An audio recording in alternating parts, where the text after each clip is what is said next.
byose wari gukora mu makoraniro y'abatwitangiye imbere natwe uza kubidukorera nimugoroba. Tuributse ikoraniro rya Isirayeli, inkingi y'umuriro iri hejuru yabo, aho barya manu bakanywa n'amazi avuye mu rutare. Iryo koraniro twongeye kuryibuka, turashaka natwe abarizo gukorera. Twongeye kwibuka rya koraniro ryiza Mwami wagaburiramwo abana bawe, kandi koko warabikoze, ugwiza amafi, ugwiza n'imitsima, abantu bararya baranywa. Natwe ugwiza ijambo hagati yacu,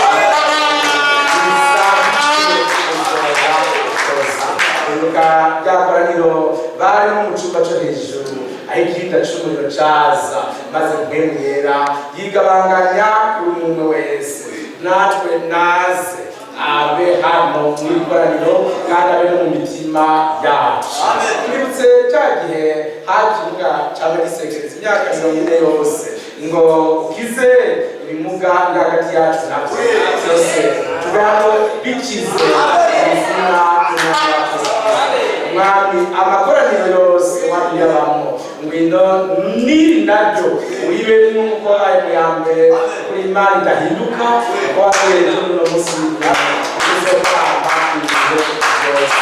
ngwino Mwami gahure ifungurwa z'umutima, maze abana bawe baje banywa ingo wigishe kandi ngakubaza ati harahiriwe ugapresha umusozi utayiro bafise imitima itanduye, aribo bazobona umwami. Abafise inzara n'inyota byo kugororoka aribo bazohazwa. Muzamuhiriwe n'umwahamwa babahora ubutumwa bwiza, wishime mwiterereje no munsi uzopambaye wawe. Urakoze, ndagusavye ibyo wakoze mu makoraniro y'abera ubwa mbere wongere bikora cyangwa igitutu cyo mu ijuru ngwino na hano ubikore. Abahinduka bahinduke nawe zikiza zibonekera imiziranga ya Kristo.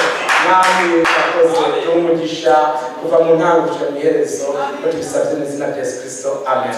Amen, amen. Imana ibahezagire cyane. Murasoma mu byanditswe byera mu gice cya gatatu bereye ku murongo wa 14 dusome Église de Laodice, dusome mu izina ry'umwami wacu Yesu Kristo. Ibyanditswe na 13 umurongo uhereye ku wa 14 tugeze ku wa 22 turasoma mu izina rya Yesu Kristo. Wandike umumarayika w'ishengero rya Laodikiya utuwiyita amen, icabona cyo kwizigirwa kandi c'ukuri, inkomoko y'ivyaremwe n'Imana. Aravuga ibi ngo ndazi ibikorwa vyawe, yuko udakonje kandi ntumire, icomba ugakonja canke ukabira. Nuko rero kuko urakazi yazi udakonje ntubire, ngira umutaho. Kuko uvuga uti ndumukire, ndatunze kandi ntacyo nkenye, ntumenye yuko ari wewe mutindi wafutanye, uri umworo, uri impumyi, ugenda menya. Ndakugira inama ugure ku izahabu yakuwe kw'inkamba n'umuriro, ubone kuba umutunzi. Ugure ko n'impuzu zera, ubone kwambara, isoni z'ubwambure bwawe ntizigaragare. Kandi ungure ko n'umuti wo gusiga ku maso, ubone umwuka. Abo nkunda bose ndabakankamira nkabakangirira, nuko gira umwete wihaze. Mpagaze ku rugi ndaramukije, umuntu niyumva ijwi ryanje akugurura urugi, ndinjira iwe dusangira. Munesha nzumwa kwicarana nanje intebe yanje y'ubwami, kuko nanjye nanesheje nkicarana data ku ntebe yiwe. Uri n'ugutwi yumve icyo mpemu abwira amashuri. Amen. Muzagire Imana ibaheze. Amen. Ni ibyangombwa cyane kandi cyane rwose ko umuntu wese yamenye Imana yinjira mu ikoraniro ry'abera. Nta muntu yamenye Imana wo kumubwira abandi bateranye, ahubwo umuntu wese hari ibintu Frere yavuze byerekana ko umuntu tumwemera nk'umunywanyi rwa eglise yacu. Icyambere ni uko akoranira hamwe natwe, hanyuma n'ibindi ashyigikiza asamble uburyo bwiwe n'ibindi biri kwendacamo, ariko icyo cyangombwa ni ukuza gukorana mu izina rya Yesu Kristo. Umwami ahimbazwe. Ni ibyangombwa cyane kuko Dawidi yavuze ngo naranezerewe hamwe bambwira ngo tuje mu ngoro y'Uhoraho. Ab'Imana yakunze yatoranyije, ibaha inzara n'inyota zo kugororoka, zo kumviriza ubutumwa bwiza. Amen. Ibyanditswe byera bitubwira ko abatwitangiye imbere kera mu gihe cy'intumwa, Bibiliya ivuga ngo bashishikarira kuguma mu by'intumwa zigisha no kumanyagura umutsima, ngo bari asidwi, bari bafise umwete wo kuja mu ikoraniro. Nuko umwami ahimbazwe kuko kugira ngo wumve bisumba kandi bimazi kw'ibipfu. Umwami ashobora byose ahe abantu mu minsi ya nyuma, ahanditswe ngo urukundo rwa benshi ruzotimba, abarinde cyane k'urukundo rutimba. Bibiliya ivuga hano mu gice cya kabiri cyanditswe ngo ifise icyo mvuga yawe mu ishengero rya Efeso, ni uko wahevye ton premier amour, wahevye urukundo rwawe rwa mbere. Amen. Kwa kuririmba kwawe kwagiye, kwa gukoma amashi kwawe kwaroye, wa munezero w'agakiza wagiye he? Nta kintu na kimwe kiri umunezero w'agakiza atari ibyaha. N'umutima ukurega, iyo ufite umutima ukurega nta mahoro ugira mu mutima. Nuko abantu Imana bakize ibyaha, bakira umutima ubarega, babone ko ibyo basabye Imana ibyishura. Umwami ashobore byose abibatondekere neza kandi abibageze. Imana ishimwe. Amajambo dusomye gusa ngo uri n'ugutwi, amen, niyumve icyo mbemu abwira amashengero kandi n'iby'ukuri. Amen. Uri n'amatwi yumva, niko Yesu Kristo yavuze, uri n'amatwi yumva niyumve. Amen. Ahandi umwami wacu ati hahirwe mwebwe kuko amaso yanyu abona n'amatwi yanyu akaba yumva. Amen. Muri Matayo 13 mu 13 no 17. Imana ishimwe. Bien-aimé frère, Imana icisha ibyayo mu matwi. Amen. Niyicisha imfungurwa igaburira abatoranijwe. Icyo gituma asubiyemo y'amajambo ngo kuko kwegera ngo wumve bisumba gutangira imazi kw'ibipfu. Imana ihimbazwe. Naranezerewe hamwe bambwirwa akanya gato nomara mu ngoro y'Imana isumba byose, imisegonda mike isumba imyaka igihumbi nomara mu bihimbaza isi. Imana ishimwe. Nuko Imana ihimbazwe ko yaduhaye amatwi yumva iby'Imana, kandi amatwi yumva iby'Imana ntiyumva ibya Satani. Amajyambere baba kutubwira ati amatwi ari mu rupfu ntiyumva ihoni. Uravuze klaxon, amatwi ari mu rupfu, uvugije klaxon ntiyumva, umenga n'ibindi bintu uravuza ukaguruka mugonga agapfa. Nuko amatwi ari mu rupfu ntiyumva ihoni. N'amatwi yumva ibya mbere ntatemberera kuvuga kwa Satani. Amaso abona iby'Imana ntiyinjira mu itere kwa diable. Abafise ukwizera ijambo ry'Imana nibo bagendana n'Imana. Umwami ahimbazwe. Twahereye inyuma none tuje ku ntama. Haranditse wandikira umumarayika w'ishengero ry'Abadiventi utuwita amen. Amen. Imana ishimwe.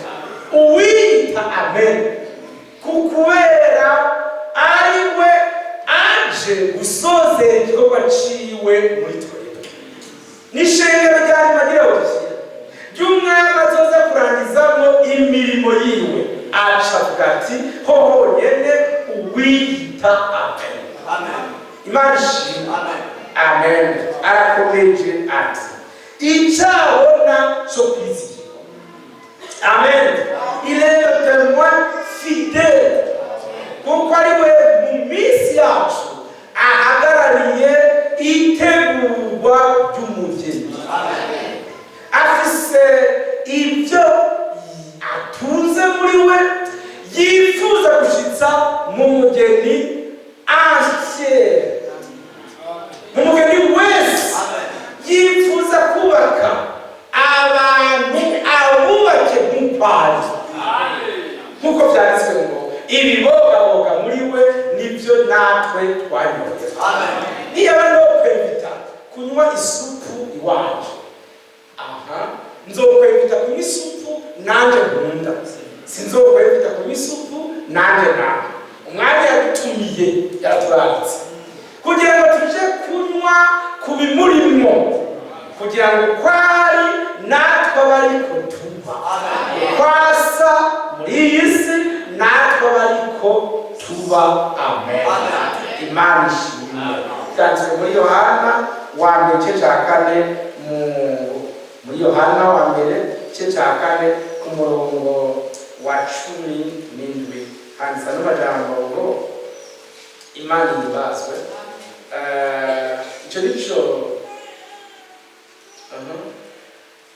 Icyo nico verse 17, icyo nico kimaze guhingura urukundo muri twebwe kugira ngo tuze dushira ubwoba ku munsi w'amateka, kuko kwari ariko turi muri iyi si. Amen. Umwami ahimbazwe. Umwami yifuza kutujana kugira ngo ukwasa aba ariko dusa. Imana ishobora byose idutambuze aya majambo handitse muri Yohana wa mbere. Aya majambo igice cya 3 hati abo nkunda. Amen. None turi abana b'Imana ariko tuzomera ni kurayishurwa. Icyo tuzi ni uko Yesu niyayishurwa tuzosa nawe, kuko tuzomuraba ukwari. Amen. Nous lui serons semblables. Amen. C'est un entrepreneur. Mwami wacu niwe mugezi n'umwubatsi w'ishengero ryiwe. Amen. Ategura abantu akabategurira n'igisagara bazobamo. Isi tuzobamo yasesetse yogejwe n'amaraso ya Yesu Kristo. N'ijuru tuzobamo ryogejwe n'amaraso ya Yesu Kristo, n'abazoribamo twogejwe n'amaraso ya Yesu Kristo. Byose byogejwe n'amaraso y'umwami wacu Yesu Kristo. Imana ishimwe. Amen. Byanditswe muri Bibiliya. Uko ahera cyane atashikanywe n'amaraso y'amapfizi y'intama, ahera cyane ho mu ijuru, ariko yashikanywe n'amaraso yiwe bwite. Amaraso ya Yesu Kristo yajanywe mu ijuru nawe. Imana ishimwe. Amen. Byanditswe tena muri aya majambo ngo mubanze murindire. Bari bagiye kumuramutsa barasera ati banze murindire kuko ntaraja kwa data ari Yesu umwe w'amashimwe. Yendeme ndabinginze mutege amatwi aya majambo. Biblia ivuze kandi verse 3, umuntu wese amuzika kw'ivyo ariyeza nk'uko nawe ari wera. Amen. Umwami nashimwe. Amen. Ndongeye kubisubiramo imbere y'abera yuko umuntu wese Imana imukize isobanuro za Bibiliya z'abantu. Amen. Kuko Imana yatanze isobanuro yayo. Kwitwa umufurere ntibihagije, kwitwa asamble ntibihagije. Iyo abantu badafise ijambo kandi kwiga ijambo, mbega ijambo ni iki?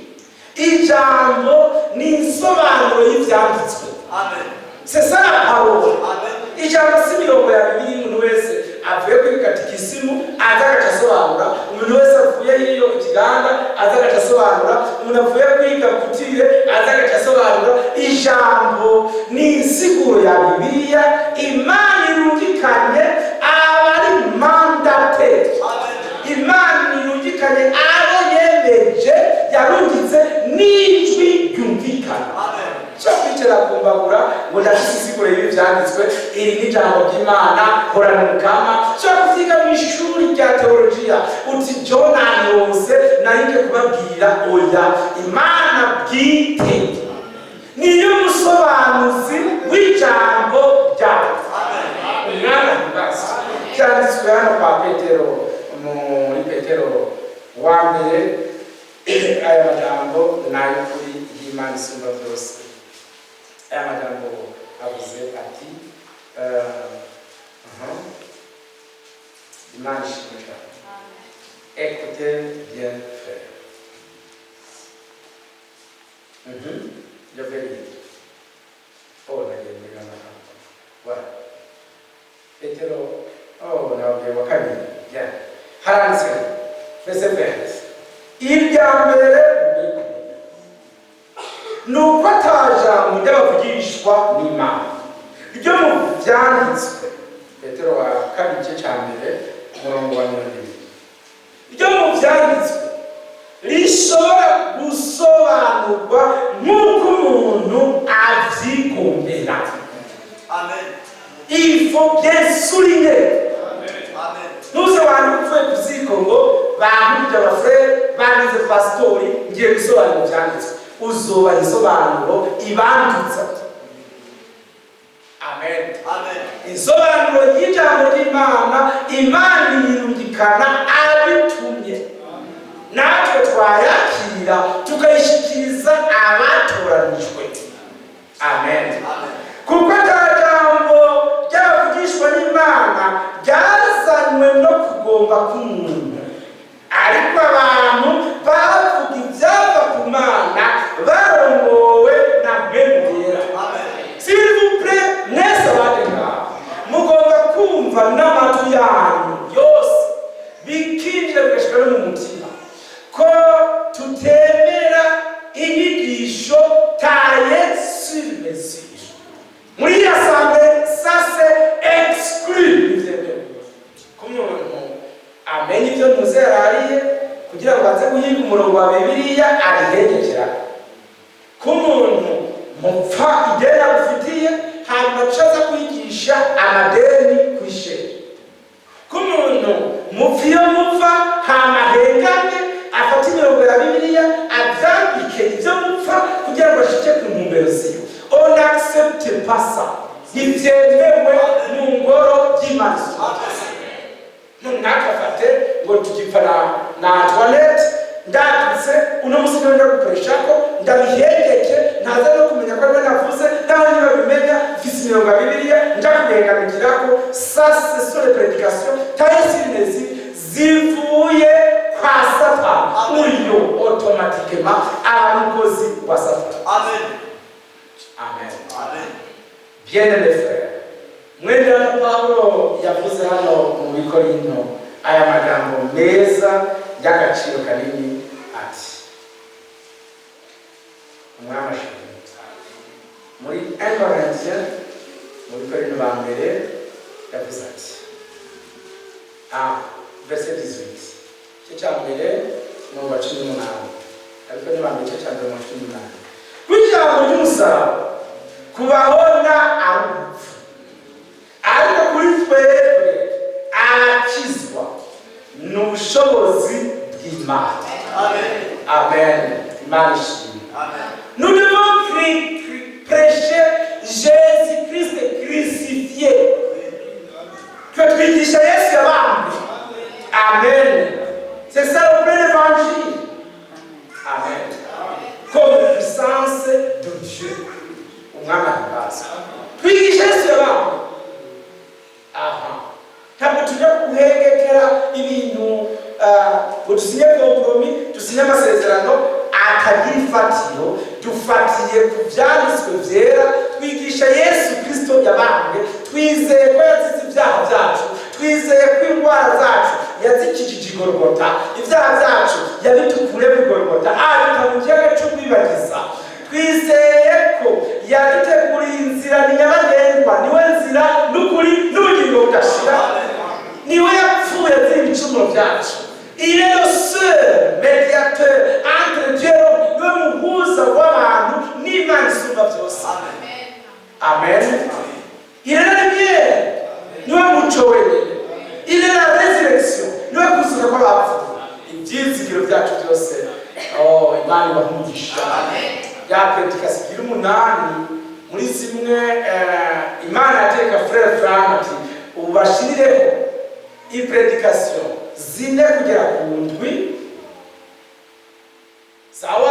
Igira 8 yaciye ivuga ngo tournez le regard vers Jésus, nimuhanga amaso umwami wacu Yesu Kristo.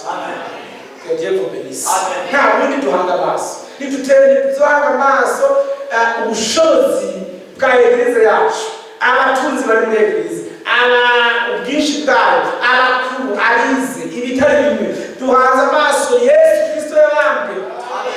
Ahubwo nacyo dufashe atamaze n'ibyo afise n'ibyiwe arakoresha we n'umuryango wiwe, ariko Kristo Yesu yabambwe. Il est mort pour tous.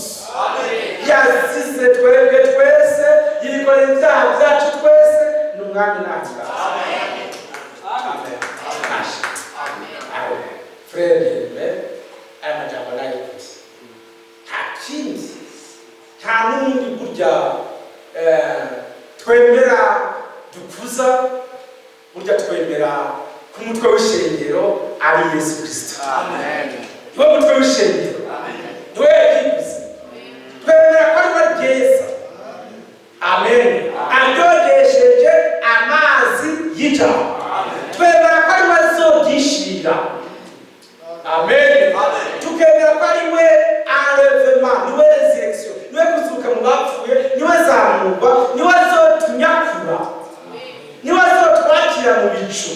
Il est tout en tous. Niwe byose muri bose. Ni Yesu Kristo umwami wacu.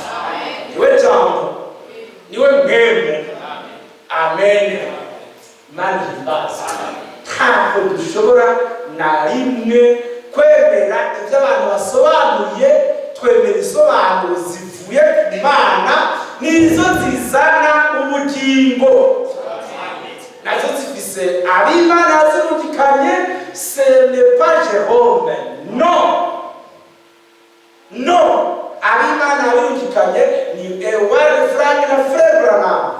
N'umuhanuzi w'igihe cyacu mweneka Branham. Imana birungikanye ijambo irungikiye inkumi z'ubwenge. Abatari inkumi z'ubwenge bamwe bazokwitwa ko aribo, abandi bitwa bavyakiriye atari ivyo. Mais les vrais enfants de Dieu, les croyants du message, bizaye le message divin, bizaye ubutumwa, le message buvuye ku Mana, burimwo agakiza. Abo bantu nibo bazoba ari inkumi z'ubwenge. Nabwo subundi ni insobanuro Imana yabahaye z'ivyanditswe muri Bibiliya. Ntabwo ari ibintu byo gutora ahandi. Branham yambara ingofero nane nayambare, Branham arafise ubuhanza nane ndabwimweshe, n'ibindi wofondafonda. Yabikentuki nane noje nozamurwa, Frank yabikirefere noje nozamurwa. Ce n'est pas juste. Twakira ijambo ry'Imana iwacu, kandi ibyo byakoze iwabo n'Imana ntirahinduka. Imana ibibitsemo, Imana iri muri byo, izokora ibyo nyine mu batizera gushaka. Aleluya. Abihangana gushaka bazokiza. Ntabyo wumvisha birenze ibyo, kandi bizari birushanye nabyo. C'est impossible. Ahubwo aya magambo twasomye nayo écoutez bien frère. Arinda kukanisha haranditse hati. Verset 17. Verset 15. Pardon. Ngo ndazi ibikorwa byawe, yuko udakonje kandi nturye. Icyo mugakonja cyangwa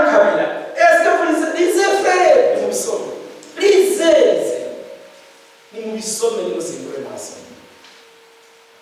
Ekutebya ndazi ibikorwa byawe yuko udakonje kandi ntugire icyo ugakonje cyangwa nuko rero gukora akazuyazi udakonje ntubire ngira ntudawe kuko uvuga uti ndumukire ndatunze kandi ntacyo nkenye numenye yuko ari wewe mutindi wafutane uri umworo uri impumyi ugenda neza.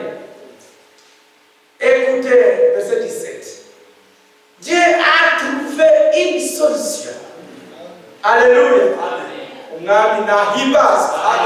Umurongo n'umurongo mwiza.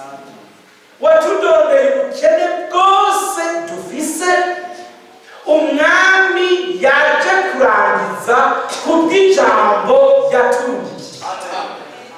Alléluia. Ese njye nunezerwa ugiye kwa muganga bakakubwira uburwayi bwawe bakakubwira n'umuti ubuvura bati indwara irazwi ni malariya n'umwana muri maternelle azi ngo mumuhe kininde umuganga asigara atondeka gusa ati nikwiye nivo mumuhe numbaze bivanye na nivo malariya igeze ko umuti uguzwe bakamenya ngo ni uwo guperevisiyo bamwinjize mu perevisiyo baba bazi ibikwiye bivanye na nivo uburwayi bwo bugezeho. None Imana ishimwe itonda ku burwayi bwacu ndazi kuba bwacu yuko udakonje kandi ndabizi. C'est un Dieu d'amour. Naho izi ndwara zacu nije kuzivuga gusa izanye n'umuti aranditse ngo ndakugira inama. Verset 18 uburwayi bwawe kudakonje ntubire kutazi kugenda gusa kandi ariwe uramenya kutazi kuri umutindi kandi ariwe ukenye ndabizi byose. Mais je t'apporte la solution. Ndakuzaniye umuti. Alléluia. Nungureko izahabu yanyegejwe uheze kuba umutunzi. Alléluia. Izahabu ni Imana yaturikiye n'ijambo ryayo. Que le Seigneur vous bénisse. Ese kuba ushonje ngaho ukabuze imfungurwa zihari. Ese kuba uri gusa ngaho ukabuze uti nishikira ivarizi yuzuye impuzu n'amahirwe menshi. Ariko ufise ibihumbi 100 mu mufuko ugasonza uravuga ngo nta restaurant n'imwe nkaja gufungura aho ushikirana ku mukate inzara ntiyica kuko ubisiri ko amafaranga ufise aja kugura. Natwe Imana yaduhaye kwizera ijambo yarungitse mu gihe cyacu rimara ubukene twari dufise. Uhoraho nashimwe ndakugira inama nungureko zahabu. Alléluia. Yanyegejwe ubone kuba umukire ubone kuba bosi. Amen. Que Dieu vous bénisse. Kandi zahabu umwami yarayibikanye abakozi biwe. Nashimwe ndakugira inama. Alléluia. Ungureko n'umuti wo gusiga ku maso. Amen. Uwo muti Imana yarabungitse. Ese icyo mukabyumva kanditse muri Yeremiya ngo mbega kuki uruguma rw'umukobwa w'Isirayeli rwaserukiye mbese hariho umuti igihe yatsi n'uwo muti uvura ubukonje warabonetse. Abafere bawunywe. Alléluia. Nta mufere n'umwe yo kwakira ijambo. Iyi nsigura Imana yarikanye serviteur fidèle ngo aguma konje ntabwo byashoboka. Ntabwo yanyagiwe n'uruzi rungana na Tanganyika ukaja umujana ku gucana ikirundo cy'umusozi nka 100 amatafari nawe nibavuga ngo umuriro ndawuhatse.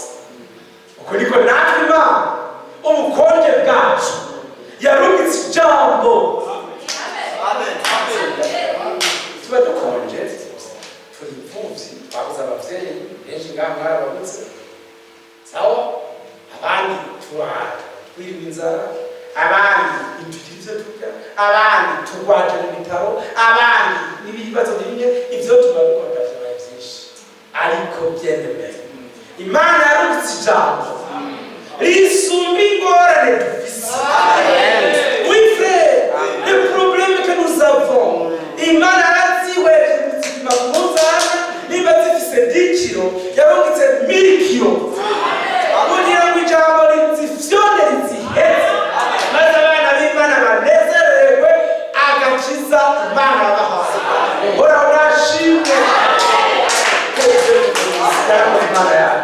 il les a écrasés les problèmes ingorane zizobora kuza ariko urazo zidukiza. Alléluia. Akishiki ijambo ry'isezerano. Dieu vous a envoyé sa parole pour vous guérir. Somme 107 verset 20. Dieu vous bénisse. Mari wamugisha mwinshi asigaye Imana nziza. Ndakugira inama. Amen. Ungure ko impuzu asigaye Imana nziza. Numva no bibabwira byagutse muri ano majambo. Umugeni yamaze kwitegura. Yahawe kwambara impuzu nziza zera z'ubukwe evogo. Nibyo bikorwa byo kugororoka. Sesa n'aya majambo batwigishije bati ekutebye umuntu wese umunezereza ibyo tukaba tubyakiriye kuko byanditse mu Baroma njana n'abasomere reka n'abasomere byanditse biti kandi Imana ishimwe. Abo rero baratwigishije byaratunyuze byanditse biti mu Baroma kandi amajambo nayo kuri y'umwami wacu Yesu Kristo. Écoutez frère, Romains chapitre 15 verset 2 haranditse ati umuntu wese muri twebwe anezereze mugenzi we. Ibyo twarabyakiriye. Umuntu wese muri twebwe agira iki? Jamais un visage frustré. Nta mu maso y'iminkanyari nzosubira kugemurira frere uramba marina nzoza nezerewe iminsi yose. Mu maso hujimye sinzosubira kuhakugemurira plus jamais. Mbere Pawulo yavuze ngo ndasubiyemo mwame munezerewe mwami iminsi yose. Amen. Nemere gatatu nimunezerwe. Alleluia. Hebe kigandaro uyu munsi Imana bihereye wo kuneza akugemuranira murye munywe kuko umunezero wanyu nizo muvuze Imana. No kujyo banga twarivumbuye umwasi kaza kare mu mubabaro tuzomunesheje. Abo Dawidi ati nungarure umunezero w'agakiza mwami. Keje kubeneza. Esigena ari byiza ko abafrere ivyo babifata akicara bicaye batekanye. Sawa ungureko impuzu nziza zera z'ubukwe nivyo bikorwa byo kugororoka. Uheze uhishe isoni z'ubwagure bwawe. Alleluia. Ona urane probleme narahite kuzimutera kuko ijambo ryarandereye. Sawa Imana bamugisha. Umuntu abona ndahunze karabaye ko ari washitse ubu aravuga ngo tumuhaye ikaze kuko na Imana bageze. Écoutez frère, nivyo bikorwa iyi parole Imana yaturudikiye rituma dukora ibikorwa bihuza n'Imana. Ivy'Imana yemera. Twatukuvu itwe tuzigo abagabo bimweshe umushatsi ngo biragaruke nga abagore n'ibimweshe ngo biraheze bamara ndambaye twatuziki n'umwamashi. Amen. Tugira ama principe. Uhero nakagira umuntu numwe mumenya ko ibintu byo shetani yamukoresheje muramenya ivy'Imana gusa mukoresheje. Amen. Amen. Tuzoca twamutuneze ibikorwa byo ngororoka. Ungure kw'impuzu nziza zera z'ubukwe ubone kuhisha isoni z'ubwambure. Amen. Dieu vous bénisse. Ahubwo n'umunezero mwinshi dukomeze tujeshera mwumvize neza n'ibiri kuvuga. Écoutez frère. Yeah. Verset 19. Nkunda bose ndabakanira n'abakanira nuko gira umwete wihane. Mpagaze ku rugi ndaramukije. Umuntu niyumva ijwi ryanje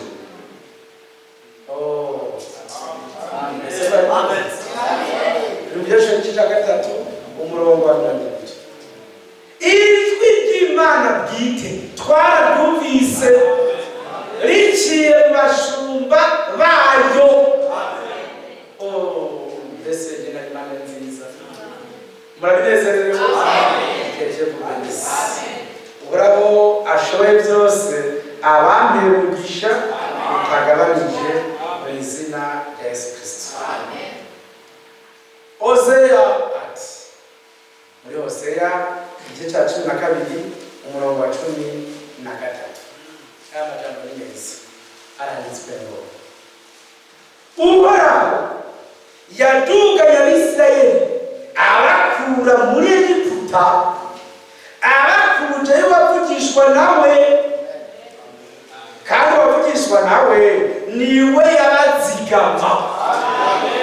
Sasa amende nanjye mfite amahirwe menshi yuko tuzigamwe n'uwavugishwa n'Imana. Ntitusenga umuntu ariko twizeye ibyanditswe byose.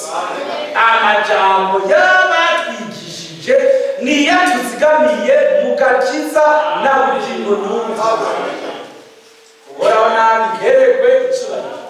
Amajambo badukesheje, ubutumwa bwiza batubwiye buratuzigamye, buratubungabunze. Nibwo turya, nibwo tunywa, nibwo vitamine, burimo proteine zose dukeneye. Yeneme bakunda umwanya wacu. Dieu est merveilleux. Imana ni nziza. Imana ni nziza ishobora byose. Mu nyihanganire twegere imbere. Aya majambo twasomye avuze iki? Muri Apocalypse hari mu gice cya 3 handitse muri chapitre 3 kuri verset tugeze kuri 20. Mpagaze ku rugi ndaramukije. Umuntu niyumva ijwi ryawe, iryo jwi niryo twumvise. Amen. Akugurura urugi, Imana yaduteye iteka, tinuzadone le vouloir et le faire. Yadushizemo kugomba no gukora. Nimumyemere mushimire Imana. N'abafere sinzi yo muri mubabare mubyumve. Écoutez frère, hari umugabo wese arafise umugore yacaguye kandi aramunezererewe, ntiwamuzanira ubundi ngo avyemere. Okay, kandi jewe nandi wowe wacaguye ni rwawe, nawe shima, we shima rwawe nanje nshime rwanje. Okay, none n'umuntu arafise ijambo yacaguye, sawa? Ufise kuba muri message, nanje ufise kuba muri message, n'urya ufise kuba muri message. Niriya shengero ni ry'abafurere bafise kuba muri message birabaraba. Menatwe dufise uko twacaze. Tuba muri message niba turekere uwo mugore wacu. Para kuza kumbwira ngo uko icyo mucaga y'inzo. Byakora bibaje kumbwira ngo babinzobe yawe ngo babinzobe ngo nebo nyataka. Naho twabinzobe batuguye neza. Hiyo mambo yawe yabirabura ni afere yako. Wacha kuiti ikidifisiti ajero ni afere yako. Kwanje bene na mushikane yabura dushaka mu nyora. Ni afere yako. Afere absolument. Tufise notre manière. Est-ce que vous voyez ça? Tufise uburyo twahisemo muri assemblée locale y'Imboga bwo kuba muri message. Nuko twizera ko ibyo Frère Branham yavuze, ewane Frank yabisobanuye neza, abishira muri Bibiliya. Tubibona ko ijambo ry'Imana Kaizari brochure, maintenant c'est la parole de Dieu écrite dans la Bible. Ijambo ryanditswe muri Bibiliya. Kira kintu Branham yavuze turafise iyo yagikuye muri Bible. Kira kintu Frank yavuze turafise iyo yagikuye kwa Branham. Byose byabaye byiza. Umwe yakoze akazi ko kugabura nk'intumwa, nk'umuvugabutumwa, nk'umuevangelist, nk'umupastori, nk'umuhanuzi, ubundi nawe aza nk'umwigisha. Aje kubishyira muri Bibiliya neza kugira abantu ntibizere amarete zige n'amabroshire, ariko bizere ibyanditswe muri Bibiliya.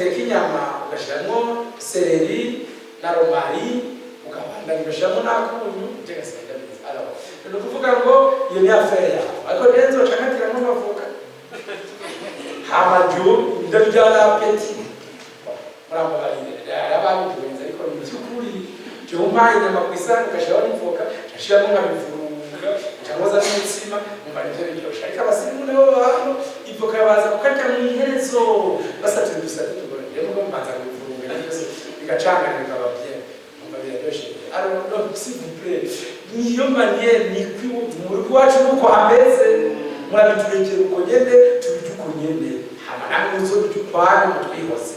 Alors kirazira kikaziririzwa ujiye uvuga utugenda hariya ku stade kwa Serpegi na Terari uje kubabwira ngo ekute inyama muteza kuziteka uko kirazira mu rugo rw'abandi ugomba ngo wubahiriza imutabiba bw'uti uyu munsi ntabwo nimba mwahuje naho birye mutahuje birye.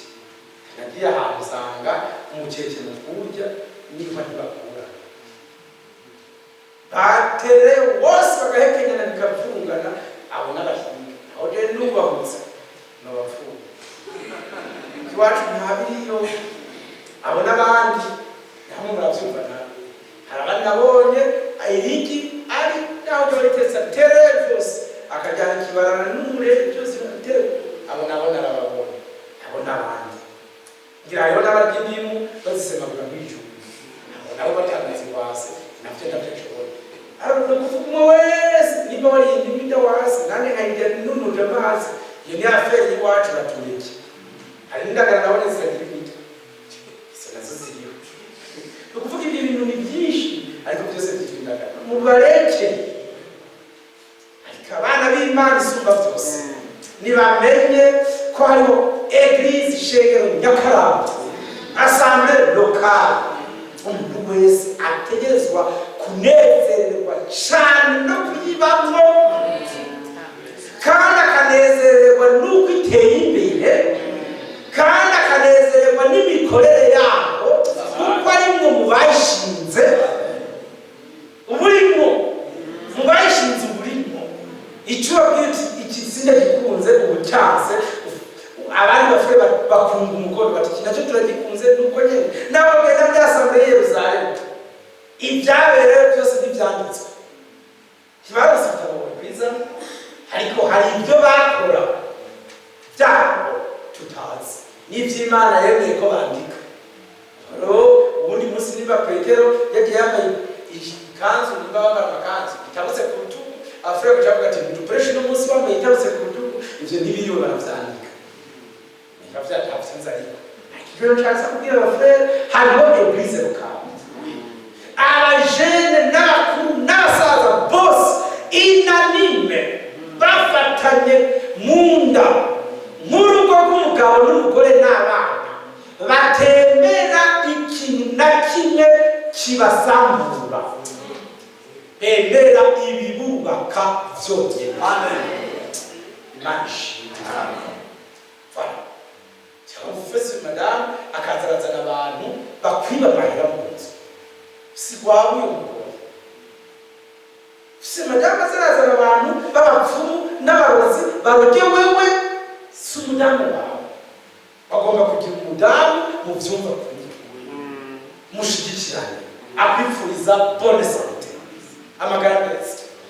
Umugore mwiza akwifuriza amagara meza aho di boss patron bandanya akazi komera ku murego uteruje imbere hama nawe mudamu wawe uti nawe ndi madamu uteruje imbere gisheri bite bonne santé aho muterere mu bitaro uzusubira mu kwezi kuza abafrere bage murabonye nde hama ngo ni sheri uri umusambanyi n'indaya basajya kuko niho wa mbere wagomba jour et nuit matin et soir cyakazi ko gutwara ngo bibagiye kutakura umusheri wawe mu bitaro byatsaye cyangwa kwa c'est impossible. Iko na eglise dufitaniye ubucuti indissociable butoshobora gusambura Imana niyo yabwubatse turi muri eglise tari yacu yubatswe n'Imana isumba byose. Dufitaniye ubucuti bw'Imana isumba byose, dufitaniye ubwumvikane. Nzobira aba umugore n'umugabo sikaza rero twigishije ngaho abantu baguranye muri senta babacira uko kwaruka murabyibuka bati ijyanze ntwayijya undi nawe ati ntwayijya undi nawe ati ijya baragabura bashikira ugasakoshi kandi muturahati tw'umwana wabo yapfuye ariyumviye ngo tuturahati ngo tumutwande barahiga uwo barimo baravuga ati ahubwo turwane mu nda dusubira tuvyara abandi uwo muti kugira tuyatumene kukabwa kabisa muri butware cy'impundu rwaye vyara abandi baca barasubira ndababaza abahaguye sabacamanza abahaguye sababateranije dufise ubucuti abazohagwa n'abashaka kubitera ni n'ubudahera twarafatanye niko bimeze fe bamwe twabashingiye naye barizera abandi twabashingiye muri za mariage abandi twabaye ba pare abandi twabaye ba marene ikivugano rudahera ubucuti budakama kutuguta abandi twarakoranye mu kazi abandi twabiriho guco ku buryo ubwo bucuti butazigera kandi cyane cyane n'ijambo ry'Imana ririho rigakora niyo mbuto yabibwe muri twe.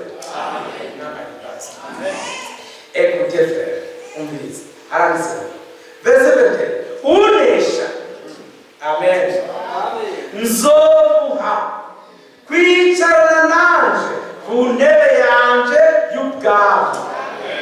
Amen. Mana ishimwe. Unesha iki? Insiguro z'abantu. Unesha iki? Ibinyoma. Unesha iki? Urwango, ishari, ishati, ibintu byose unesha. Amen. Amen. Mwami yatwimuriye kuri terre de victoire. Nous sommes sur le terrain de la victoire. Intsinzi y'umwami wacu niyo ntsinzi yacu nawe. Niyo ntsinzi yanyu ukwizera kwanyu kwanesheje. Keje vumbezi. Mwami yatwimuriye apana ku terrain de defete, si ku kibuga cy'abatsinzwe ariko ni ku kibuga cy'abatsinze. Batsinze inyoma, batsinze urwango, batsinze ishari, batsinze ishavu, batsinze ububeshi. Zoveki unesha nzomuha kwicara nanje ku ntebe yanje y'ubwami nk'uko nanjye nanesheje mwicarana nanje mwicarana na data ku ntebe yiwe. Kristo Yesu none yanesheje iki? Kristo Yesu yanesheje iki? Yanesheje iki? Insiguro zose zari z'abafarisayo n'abasadukayo niki byose yanesheje. Atsinda rupfu na kuzimu. Yanesheje ibyabosha abantu byose arababohora bacika abidegenza. Natwe ibyatuha byose byatujyana mu ishari no mu rwango on a vaincu. Yanesheje. Kristo Yesu yaratsinze nta kibazo. Ndundura byose ngo uri n'ugutwi niyumve icyo mwemu. Amen. Mumbabarire mwese ndabatangariza kandi muvyumve nta yandi matwi ngifise. Murakoze. Amatwi mfise nayo ivyo mbabwira ishengero imwe mugere. Amatwi mfise nayumva ivyo mbavuga gusa ibindi nta amatwi yavyo yarazivye. Ndasiye dufise amatwi yumva ivyo mbavuze gusa. Ushaka ko tubipfa amatwi uratubwira ivyo vyawe. Uzorindira amene tuyibure. Tuzorindira amene tuyibure. Ariko uvuze ivyo mbabwira ishengero epuze indya zigere umugeni nzokwishura amen. N'uvuga ibindi je ne suis pas là. Ukomeze ubivuge sihoti. Ubandanye ushaka kuvuga amasaha menshi sihoti. Ariko n'uvuga icyo mwemu amatwara cyayuguruka cyayuguruka mwavyuse retse byo babwiye amatwara cyayuguruka dietema cyamvuga amen wa muntu twakavuye bwabo ni yumva yumva nyene ubwo ntiyumva ibyo aribyo byose yumva ibyo mwe babwiye amashuri bravo abaheza cyane murakoze merci pour ce soir Dieu vous bénisse que Dieu vous bénisse nimwe tuzohurira mu ijuru kandi turarimba tuti tuzohurirayo bagenzi tuzohurirayo kindeje kuri preuve tuzohurirayo batwanga batukunda tuzohurirayo que Dieu vous bénisse mani baheze cyane tuzohurirayo mu ijuru kandi tuzohurirayo Dieu vous bénisse amen.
ni ruzabibu rushaje wene data Naboti ahakanya avuga ati je jure sur mon honneur j'accepte la mort nora nakabyumva nafashe uruzabibu ubwo nazwe n'abasokuruza aruguza itongo rishashe. Mwami nabikwinde agwe kumira muco wacu ukuri ugezemo abariko ugendera ijambo ry'Imana nturiherukiye ukaba nka Esawu yasubiye kubirondera adashobora kubironka. Mani hagarare mu mutima wawe uhagarikire gushika Yesu Kristo agarutse. Data ushoboye byose turaje imbere yawe dufite ishimwe mu mutima ryakugejeze intambwe n'itegurwa ryacu. Turashikira kubyo wifuza ko tugerako, ariko mwami ntitukiri nawe twari twirebe, waratwigije imbere uraduteza intambwe kandi warakoze. Tuguhereje impemu yacu n'ubugingo bwacu n'umubiri wacu nubitegure bibi byera byejejwe n'ijambo gushika ku munsi wa Kristo Yesu. Usozerane natwe, usozere muri twebwe igikorwa cyawe watangije. Komeza utwubake uko ubukene bwacu twakweretse nawe uri ijambo ryo kuburangiza. Warakoze twaje turabatindi tutabona tukeye tugenda menya tukonje, ariko warahisemo kudushusha uratubiza udushaka ikanguro cy'ijambo ryawe, uratubura amaso tubona nk'uko Branham na Frank babibona, uratwambika n'ibikorwa byiza by'amapresipe tuzoterako tugahuza n'Imana. Haleluya! ishimwe n'intsinzi